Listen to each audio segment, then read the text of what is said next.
God is a virus and let me explain how.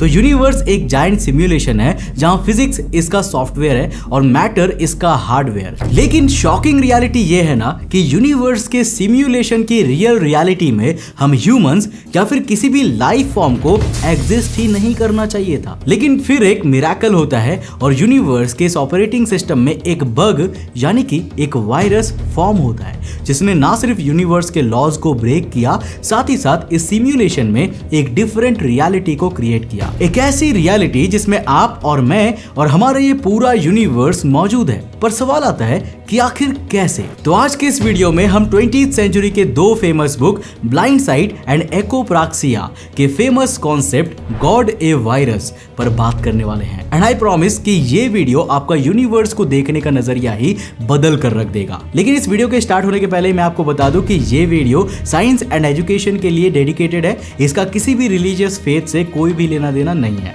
तो hello guys, मैं हूं कौशिक और चलिए शुरू करते हैं एक और नए एपिसोड को। दोस्तों, इस कहानी की शुरुआत होती है फ्यूचर में 2082 में, जब अचानक पृथ्वी के एटमॉस्फेयर में थाउजेंड्स ऑफ स्मॉल कॉमेट टकराने लगते हैं जिनसे खास तरह के मिस्टीरियस रेडियो सिग्नल आ रहे थे। मानो वो कोई कॉमेट नहीं बल्कि किसी एडवांस एलियन सिविलाइजेशन द्वारा पृथ्वी पर भेजे गए स्मॉल स्पेसक्राफ्ट प्रोब्स हो। वैज्ञानिकों ने इन्हें फायरफ्लाइज नाम दिया। वैसे इनमें से कोई भी कॉमेट पृथ्वी की सरफेस तक तो नहीं पहुंचा और पहले ही एटमॉस्फेयर में जलकर राख हो गया, पर इस घटना ने पहली बार इंसानों को पृथ्वी के पास एलियन सिविलाइजेशन की मौजूदगी का एहसास करवाया। फायरफ्लाइज की इस घटना को हुए कुछ ही साल बीते थे कि दोबारा से एक अजीबोगरीब घटना हुई और पृथ्वी के वैज्ञानिकों को सोलर सिस्टम के क्वाइपर बेल्ट में मौजूद एक बड़े कॉमेट बर्न्स कोलफील्ड से दोबारा से इस तरह के मिस्टीरियस रेडियो सिग्नल रिसीव हो रहे थे। पर इस बार हम इंसानों ने इन सिग्नल्स की जांच करने का फैसला किया, जिसके लिए इस कॉमेट की तरफ एक लाइट वेट प्रोब भेजा गया। अब पहले प्रोब से कोई भी जवाब ना आने पर हम इंसानों ने बर्न्स कोलफील्ड की ओर एक सेकंड प्रोब भी भेजा जिसमें कई एडवांस सेंसर्स लगाए गए थे। लेकिन जब ये दोनों मिशंस फेल हो गए तब एक क्रू मिशन का प्लान किया गया और क्राउन ऑफ थॉर्न्स नाम के एक advance anti matter propelled starship को कुछ हथियारों और 5 क्रू मेंबर्स के साथ कॉमेट बर्न्स कोलफील्ड से आने वाले इस मिस्टीरियस सिग्नल की ओर रवाना किया गया। जब यह स्टारशिप सोलर सिस्टम में बर्न्स कोलफील्ड कॉमेट की ओर अपने सफर पर थी, तभी इन्हें एक ट्रांसमिशन रिसीव हुई जिसके मुताबिक इंसानों द्वारा भेजा गया सेकंड प्रोब इस कॉमेट तक पहुंच गया था। लेकिन जब इस कॉमेट पर स्पेक्ट्रोग्राफी की जा रही थी तब अचानक अपने आप एक्सप्लोड कर गया। लेकिन अब इसी तरह का मिस्टीरियस सिग्नल हमारे सोलर सिस्टम के अंतिम छोर ऊट क्लाउड में बिग बैन नाम के सब ब्राउन डॉर्फ प्लैनेट के पास से भी आ रहा था। और इस बार फाइनली इंसानों द्वारा भेजी गई स्टारशिप क्राउन ऑफ थॉर्न्स अपनी डेस्टिनेशन पर पहुंचने में कामयाब रही, जहां पर इन्हें एक जायंट एलियन शिप दिखाई दिया और यही वो चीज था जिससे पृथ्वी को मिस्टीरियस रेडियो सिग्नल रिसीव हो रहा था। इंसानों की स्टारशिप जब इस एलियन शिप के करीब पहुंची तो वहां से स्टारशिप के क्रू मेंबर्स को भी इंग्लिश एंड चाइनीज लैंग्वेज में भेजे गए कुछ रेडियो ट्रांसमिशंस रिसीव हुए, जिन लैंग्वेज के बारे में शायद एलियंस ने अर्थ पर पॉडकास्ट होने वाले रेडियो चैनल्स के जरिए सीखा था। इन भेजे गए सिग्नल्स में एलियंस ने अपने आप को रॉरशैक कहा। इंसान और एलियंस दोनों इस कॉन्टैक्ट से काफी क्यूरियस थे, खास करके एक दूसरे के बारे में जानने के लिए। दोनों को इस समय एक दूसरे से कोई भी खतरा महसूस नहीं हो रहा था, इसलिए एलियंस और इंसान दोनों ने आपस में मिलकर इन रेडियो सिग्नल्स के जरिए आपस में बात करना शुरू किया और एक दूसरे से उनकी टेक्नोलॉजी एंड बिलीफ के बारे में कई क्वेश्चंस पूछे और उनके आंसर्स भी दिए। अब इन्हीं क्वेश्चन एंड आंसर के कन्वर्सेशन को लीड कर रहे थे स्टारशिप के डैनियल ब्रुक्स, जिन्होंने एलियन से universal laws, reality of nature and existence of God जैसे कई सवाल पूछे। अब इन एडवांस एलियन से बात करते हुए उन्हें यूनिवर्स की एक शॉकिंग रियलिटी का रियलाइजेशन हुआ कि भगवान कोई एंटिटी या फिर क्रिएचर नहीं है, बल्कि यूनिवर्स के सिमुलेशन प्रोग्राम में डेवलप हुई एक गड़बड़ी, एक वायरस है। तो यहाँ पर स्टारशिप के क्रू मेंबर्स ने एलियंस के साथ हुई इस कन्वर्सेशन से रियलाइज किया कि यूनिवर्स एक जायंट कंप्यूटर है जिसका फिजिक्स सॉफ्टवेयर है और मैटर हार्डवेयर है। इसमें इलेक्ट्रॉन की हर मूवमेंट इस सुपर कंप्यूटर में होने वाली एक कैलकुलेशन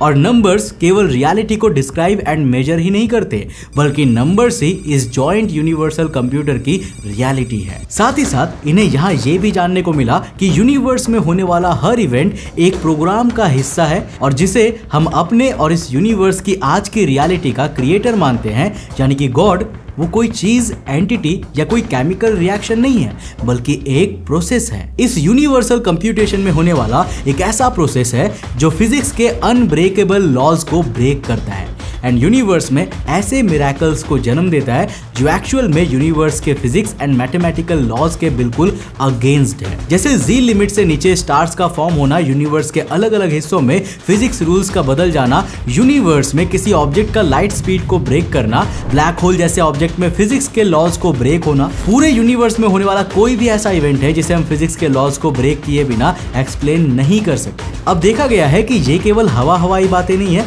बल्कि वैज्ञानिक यूनिवर्स में ऐसे कई इवेंट ऑब्जर्व करते हैं जिनमें फिजिक्स के लॉज ब्रेक हो रहे हैं।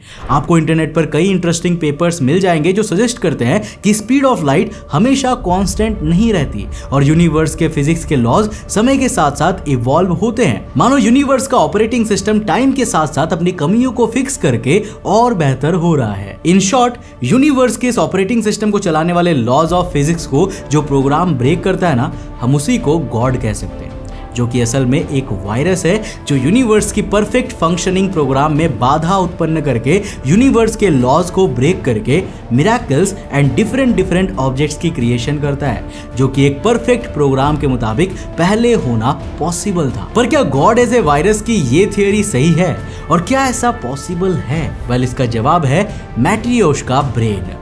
19th सेंचुरी में प्रपोज्ड एक काफी फेमस हाइपोथेटिकल मेगा स्ट्रक्चर। साल 1997 में रॉबर्ट जे ब्रैडबरी द्वारा एक हाइपोथेटिकल मेगा सुपर कंप्यूटर का आइडिया दुनिया के सामने रखा गया। एक ऐसा कंप्यूटर जो पूरे यूनिवर्स की हर कैलकुलेशन एंड प्रिडिक्शन करने की क्षमता रखता रहेगा एंड इवन अपने अंदर फिजिक्स एंड मैथमेटिकल लॉज के साथ यूनिवर्स को क्रिएट एंड डिस्ट्रॉय भी कर सकता है। रॉबर्ट जे ब्रैडबरी का मैट्रियोश्का ब्रेन कार्डासेव स्केल के टाइप 2 सिविलाइजेशन द्वारा बनाए गए मेगा स्ट्रक्चर डायसन स्फीयर से इंस्पायर्ड था, जो कि किसी भी स्टार के आसपास बनाया गया एक ऐसा मेगा स्ट्रक्चर होता है जो स्टार से डायरेक्ट एनर्जी लेकर उसे कंप्यूटेशनल कैलकुलेशन के लिए प्रयोग करे। Science fiction novel writer Charles Stross के अकॉर्डिंग मैट्रियोश्का ब्रेन एक ऐसा अल्टीमेट कंप्यूटर होगा जो केवल यूनिवर्स में होने वाले इवेंट्स को प्रिडिक्ट ही नहीं करेगा, बल्कि हमारे यूनिवर्स के स्ट्रक्चर एंड इवेंट फिजिक्स के लॉज को बदलने की भी ताकत रखेगा। और राइटर डैमियन ब्रॉड्रिक ने तो साल 2005 में अपनी बुक में मैट्रियोश्का ब्रेन की पावर को एक्सप्लेन करते हुए बताया था कि इससे हम पूरे अल्टरनेट यूनिवर्स को सिम्युलेट कर सकते हैं, वो भी हमारे यूनिवर्स की हर एक लाइफ फॉर्म, हर एक इंसान, हर एक स्टार, प्लैनेट्स, गैलेक्सीज जैसी सभी छोटी से छोटी और बड़ी से बड़ी डिटेल्स के साथ। यानी ये पॉसिबल है कि एकोप्राक्सिया में जिस यूनिवर्स के बारे में बताया गया है वो यूनिवर्स भी किसी मैट्रियोश्का ब्रेन के अंदर बनाया गया सिम्युलेशन हो। इवन हमारा ये यूनिवर्स भी उसी तरह का एक सिम्युलेशन हो जिसकी एक्चुअल रियलिटी आज से बिल्कुल डिफरेंट होनी चाहिए थी, पर मैट्रियोश्का ब्रेन के कंप्यूटेशनल पावर में आए एक वायरस के चलते हमारे यूनिवर्स की प्रेजेंट रियलिटी बनी, जिसमें मेरी, आपकी और हम सब की ये दुनिया क्रिएट हो पाई। अब दोस्तों, अगर हम ये एक्सेप्ट करते हैं कि गॉड यूनिवर्स के सुपर कंप्यूटर में आया एक बग यानी कि वायरस है, तो इसका मतलब है कि यूनिवर्स एक परफेक्ट वे में काम नहीं कर रहा। इसके बाद एक क्वेश्चन दिमाग में ये भी आता है कि अगर यूनिवर्स सही से ऑपरेट नहीं कर रहा है तो क्या जिस रियलिटी में हम रहते हैं, जिसे हम आज महसूस करते हैं, वो एक्चुअल रियलिटी है या फिर इस वायरस द्वारा जनरेट की गई रियलिटी है? और अगर हाँ, तो असली रियलिटी कैसी होगी? मतलब एक परफेक्ट यूनिवर्स जहां ये वायरस ना होता, वो यूनिवर्स की रियलिटी कैसी होगी? क्या परफेक्ट ऑपरेटिंग सिस्टम वाले यूनिवर्स में आज के तारे, प्लैनेट्स एंड इवन हम ह्यूमंस एग्जिस्ट कर सकेंगे? क्या हम इंसानों की जगह उस परफेक्ट यूनिवर्स में होगा, या हम बस इस यूनिवर्स में वायरस ऑपरेटिंग सिस्टम में आई खराबी से उत्पन्न हुए हैं? और अगर हाँ, तो हमारी इस रियलिटी को इस वायरस ने ही बनाया है और एक्चुअल में एक परफेक्ट वर्किंग यूनिवर्स के मॉडल में हमें एग्जिस्ट ही नहीं करना चाहिए था। तो ऐसे में क्या हमें अब इस वायरस की वर्शिप करनी चाहिए या फिर एक समय पर अपनी एडवांसमेंट से यूनिवर्स के इस ऑपरेटिंग सिस्टम को सुधार कर इस वायरस को हटाकर यूनिवर्स की एक्चुअल रियलिटी को देखना चाहिए?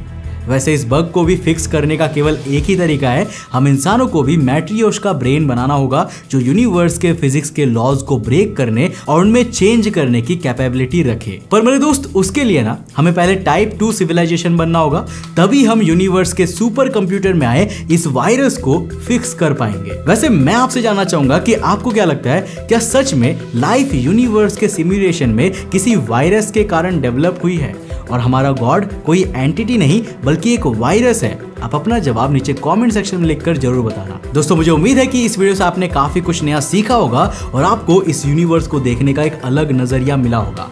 अगर हाँ, तो इस वीडियो को लाइक कर देना और अपने दोस्तों के साथ जरूर शेयर करना। अगर आप नए हो इस चैनल पे और ऐसे इंटरेस्टिंग वीडियोस को देखना चाहते हो तो इस चैनल को सब्सक्राइब करने के साथ साथ नोटिफिकेशन बेल ऑन कर देना। अब अगर आपको ये वीडियो पसंद आई है ना, तो आपको ये वाली वीडियो भी डेफिनेटली पसंद आएगी, जिसमें हमने बात किया है भारत में मिले सबसे लंबे सांप के अवशेष के बारे में। इस दुनिया का सबसे लंबा सांप कहीं और नहीं बल्कि भारत में रहा करता था, पर आखिर हमने उसकी खोज कैसे की और वो सांप आखिर कितना बड़ा था कि वो टाइटेनोबोआ जैसे जायंट सांप को भी टक्कर दे सके। यहाँ पर जाकर टैप करो और देखो, बहुत ही इंटरेस्टिंग वीडियो है। मैं मिलता हूं आपको नेक्स्ट एपिसोड के साथ, तब तक के लिए बाय, जय हिंद।